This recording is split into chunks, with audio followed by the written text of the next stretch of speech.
పరమశివుడు తెల్లగా ఉంటాడు.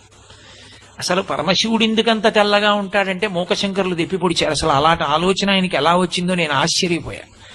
ఆయన ఒక శ్లోకంలో ఒక అద్భుతమైన మాట అన్నారు. అమ్మవారి చిరునవ్వు చూశాట శివుడు. ఎంత తెల్లగా ఎంత స్వచ్ఛంగా ఉంది నా భార్య ఆ నవ్వు అని అప్పటి నుంచి ఆయనకి తెలుపు మీద వ్యామోహం మొదలైందిట. మొదలై నివాసాన్ని తీసుకెళ్లి తెల్లని వెండికొండ మీద పెట్టుకున్నాడు. మా ఆవిడంత తెల్లగా లేదు అని తెల్లటి ఎద్దునెక్కేట, ఇంకా తృప్తి కలగల. తెల్లటి పంచె కట్టుకున్నట్ట, ఇంకా మనసు తీరలా. తెల్లటి విభూతి ఒళ్ళంతా రాసేసుకున్నట్ట, అయినా మనసు తీరలా. తెల్లటి మణులన్నీ తీసుకొచ్చి వేసుకున్నట్ట మెళ్ళో, అయినా మనసు తీరలా. శంకరా, అసలు నీకు తెలుపు మీద ఇంత పిచ్చి ఎందుకు వచ్చిందో తెలుసా? మల్లికార్జునుడన్న పేరుతో మల్లికా పుష్పములను ఎందుకు వేసుకుంటావో తెలుసా? మీ ఆవిడ చిరునవ్వులోని శుద్ధత్వాన్ని చూసి ఆ